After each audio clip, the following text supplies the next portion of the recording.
Hello students, welcome to study classes. तो students, आज के इस वीडियो में हम लोग ट्रांजिटिव वर्ब और इनट्रांजिटिव वर्ब के बारे में पढ़ने वाले हैं। तो चलिए स्टार्ट करते हैं। तो सबसे पहला हमारा क्या है, ट्रांजिटिव वर्ब क्या होता है। पहला हमारा क्या है, ट्रांजिटिव वर्ब क्या होता है।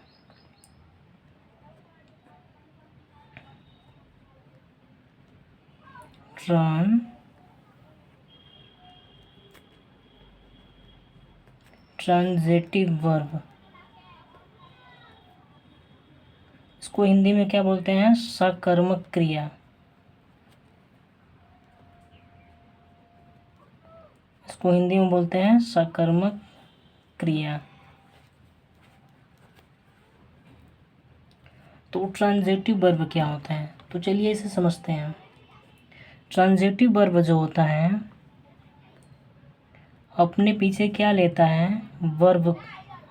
ट्रांजिटिव वर्ब जो होता है अपने पीछे क्या लेता है, ऑब्जेक्ट लेता है। क्या लेता है, ऑब्जेक्ट लेता है। तो जो ट्रांजिटिव वर्ब होगा अपने पीछे क्या लेगा, तो ऑब्जेक्ट लेगा। तो उसी को हम लोग क्या बोलेंगे, ट्रांजिटिव वर्ब कहेंगे। तो चलिए लिखते हैं। तो the verb which take object, the verb which take object to complete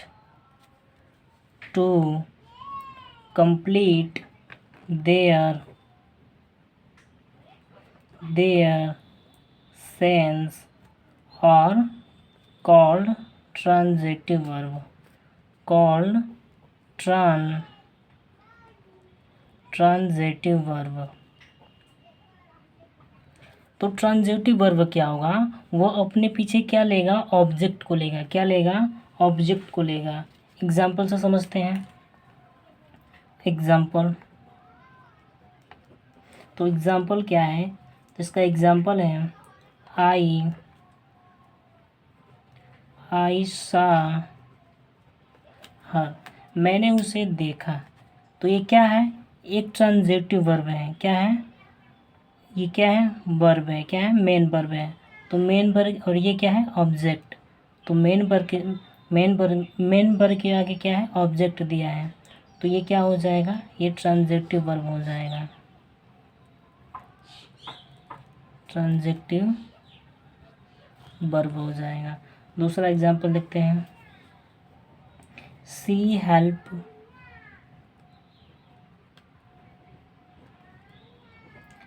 helped me, ये भी किसका एग्जाम्पल है, तो ट्रांजिटिव वर्ब का एग्जाम्पल है, क्योंकि मेन वर्ब के आगे क्या दिया है, ऑब्जेक्ट दिया है।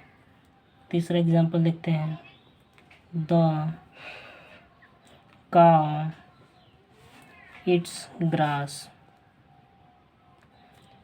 द काउ इट्स ग्रास, गाय जो है वो ग्रास मतलब घास खाती है। तो इसमें भी क्या दिया है, मेन वर्ब के आगे क्या दिया है, ऑब्जेक्ट दिया है। क्या दिया है, ऑब्जेक्ट दिया है। तो ये क्या हो जाएगा, ट्रांजिटिव वर्ब हो जाएगा। तो दूसरा हम लोग समझते हैं। अब इनट्रांजिटिव वर्ब क्या होता है।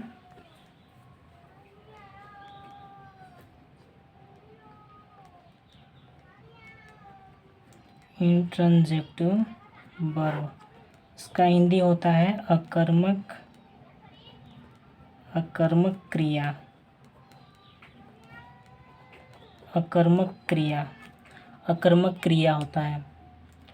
तो इसमें मेन वर्ब के बाद कोई भी ऑब्जेक्ट नहीं रहता है। मेन वर्ब के बाद कोई भी ऑब्जेक्ट नहीं रहता है। तो चलिए इसको लिखते हैं। इंट्रांजिटिव वर्ब क्या होता है, तो the verb which do not take object,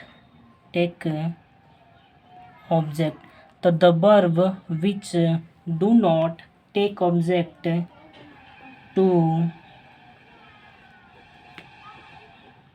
complete their complete their sense और called intransitive verb, called intransitive verb. मतलब इंट्रांजिटिव वर्ब क्या होता है, तो इसमें मेन वर्ब के बाद कोई भी ऑब्जेक्ट नहीं रहता है। फॉर इसका एग्जांपल देखते हैं। एग्जांपल क्या है इसका, तो इसका एग्जांपल है सी डाइड, सी डाइड। दूसरा इसका एग्जांपल है सी लाफ्ड। तीसरा इसका एग्जांपल है ही लाफ, ही लाफ्स। और चौथा इसका एग्जांपल है आई वेंट। चौथा इसका एग्जांपल क्या है, आई वेंट, आई वेंट। तो इसमें क्या दिखाई दे रहा है, इसमें मेन वर्ब के बाद कोई भी ऑब्जेक्ट नहीं है, मेन वर्ब के बाद कोई भी ऑब्जेक्ट नहीं है, मेन वर्ब के बाद कोई भी ऑब्जेक्ट नहीं है, तो उसे इंट्रांजिटिव वर्ब कहेंगे। क्या कहेंगे, इसे इंट्रांजिटिव वर्ब है। तो इंट्रांजिटिव वर्ब क्या होता है, जो अपने पीछे ऑब्जेक्ट को नहीं लेता है, मतलब मेन वर्ब के बाद से कोई भी ऑब्जेक्ट नहीं आएगा। सी डाइड मतलब वह मर गया, इसमें क्या है, कोई भी ऑब्जेक्ट नहीं है। सी लाफ, सी लाफ्ड, क्या है, सी लाफ्ड वह हंसी, तो इसमें भी कोई ऑब्जेक्ट नहीं है। आई वेंट वह गया, तो इसमें भी कोई ऑब्जेक्ट नहीं है। तो इंट्रांजिटिव वर्ब क्या होता है, जो अपने पीछे ऑब्जेक्ट को नहीं लेता है। और पहला हमारा क्या था, पहला हमारा था ट्रांजेक्टिव वर्ब। तो ट्रांजेक्टिव वर्ब क्या होता है, तो अपने पीछे वो क्या लेता है, ऑब्जेक्ट को लेता है। मतलब मेन वर्ब के बाद से आगे क्या होगा, तो उसके आगे ऑब्जेक्ट जरूर होगा। मेन वर्ब है, मेन वर्ब के आगे क्या है, ऑब्जेक्ट जरूर है। मेन वर्ब है, मेन वर्ब के आगे क्या है, ऑब्जेक्ट जरूर है। तो जब ऑब्जेक्ट है तो ये हमारा क्या हो जाएगा, ट्रांजिटिव वर्ब हो जाएगा। क्या हो जाएगा, ट्रांजिटिव वर्ब हो जाएगा। तो ये था ट्रांजिटिव वर्ब और इंट्रांजिटिव वर्ब। तो स्टूडेंट्स, अगर आपको वीडियो अच्छा लगे तो आप चैनल को सब्सक्राइब जरूर करें।